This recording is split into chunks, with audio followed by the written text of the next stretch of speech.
Hi friends, welcome to my channel. ఈరోజు recipe వచ్చేసి నిమ్మకాయ పులిహోర. చాలా బాగుంది, చాలా టేస్టీగా వచ్చింది. చాలా సింపుల్గా చేసుకోవచ్చు. చాలా తక్కువ ఇంగ్రీడియంట్స్ తోటి టేస్టీ నిమ్మకాయ పులిహోర అయితే చేస్తున్నా. టేస్ట్ మాత్రం చాలా బాగుంది. అలాగే నా వీడియోస్ మీకు నచ్చుతున్నట్లయితే సబ్స్క్రైబ్ చేసుకోవడం మాత్రం మర్చిపోకండి ఫ్రెండ్స్. అలాగే ఒక లైక్ మాత్రం కొట్టండి. మీరు లైక్ కొట్టడం వలన వీడియో ఇంకొకరికి అయితే షేర్ అవుతుంది. లైక్ కొట్టని వాళ్ళు ఉంటే లైక్ కొట్టండి, సబ్స్క్రైబ్ చేసుకొని వాళ్ళు ఉంటే సబ్స్క్రైబ్ చేసుకోండి. ఇంకా లేట్ ఎందుకండి, నిమ్మకాయ పులిహోర నా స్టైల్లో నేను ఎలా చేస్తానో చూసేద్దాం రండి. చూసేద్దామా మరి. ముందైతే పచ్చిమిర్చి, కొత్తిమీర, కరివేపాకు, క్యారెట్, నిమ్మకాయ ఇవన్నిటిని కట్ చేసి అయితే ఒక ప్లేట్లోనైతే పెట్టేసుకున్నాను.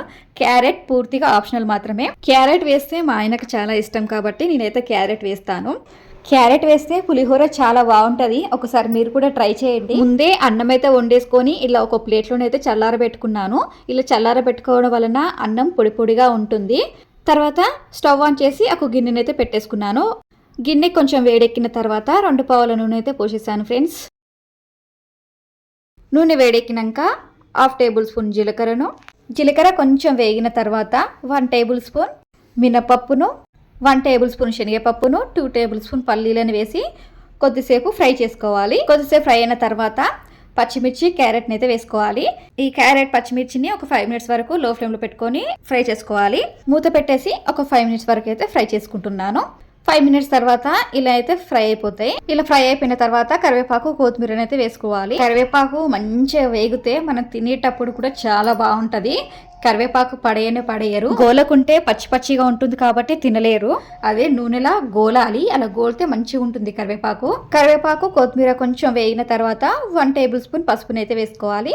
పసుపు వేసాక 2 మినిట్స్ తర్వాత ఇంగువనైతే వేసుకుంటున్నాను. ఇంగువ 1 టేబుల్ స్పూన్ వరకు వేస్తున్నాను. ఇంగువ వేసుకుంటే పులిహోర చాలా అంటే చాలా టేస్టీగా ఉంటుంది. ఇంగువ లేకుంటే పులిహోర అస్సలు టేస్టీగా ఉండదండి. ఖచ్చితంగా ఇంగువ వేయాల్సిందే. పులిహోరలో ఇంగువ వేస్తే పులిహోర చాలా బాగుంటుంది. తర్వాత రైస్ క్వాంటిటీ ఎంత ఉందో దాన్ని చూసుకొని సాల్ట్ని అయితే యాడ్ చేసేసుకోవాలి. సాల్ట్ యాడ్ చేసినాక ఒకసారి మొత్తం కలిపేసుకుని మనం రైస్ని ఒక ప్లేట్లోనైతే చల్లారి పెట్టుకున్నాం కదండి, అందులోనైతే ఒక ఫుల్ లెమన్ వరకు అయితే పిండేసాను. అలా పిండేసి ఆ గింజలన్నిటిని తీసేసి మొత్తం కలిపేసుకోవాలి. నిమ్మకాయ రసం రైస్కు పట్టే విధంగా మొత్తం కలిపేసుకున్న తర్వాత ఈ పోపులోనైతే వేసేసుకోవాలి. అన్నం మొత్తం పోపులో వేసిన తర్వాత ఒకసారి మొత్తం కలిపేసుకోవాలి. నిమ్మకాయ పులిహోరను ఈ విధంగా ఒకసారి ట్రై చేయండి. చాలా సింపుల్ ఇంగ్రీడియంట్స్ తోటి చాలా టేస్టీగా చేసుకోవచ్చు. మీరు ఏ విధంగా పులిహోరను చేస్తారో నాకు కామెంట్ బాక్స్లో అయితే కామెంట్ చేయండి. ఎంత కలర్ఫుల్గా కనిపిస్తుందో వీడియోలో ఇంకా లైట్గా కనిపిస్తుంది, బయట మాత్రం ఇంకా కలర్ఫుల్గా కనిపిస్తుంది. మీకు ఎంతమందికి పులిహోర అంటే ఇష్టం? నాకైతే చాలా ఇష్టం. ఈ వీడియో నచ్చితే ఒక లైక్ చేయండి. నా వీడియోస్ మీకు నచ్చినట్లయితే సబ్స్క్రైబ్ చేసుకోవడం మాత్రం మర్చిపోకండి. అలాగే పక్కనున్న బెల్ సింబల్ కూడా యాక్టివేట్ చేసుకోండి. ఇలా యాక్టివేట్ చేసుకుంటే నేను వీడియో అప్లోడ్ చేసినప్పుడు మీకు వెంటనే నోటిఫికేషన్ వస్తుంది. మీకు నోటిఫికేషన్ రాగానే మన వీడియోని అయితే మీరు చూసేయచ్చు.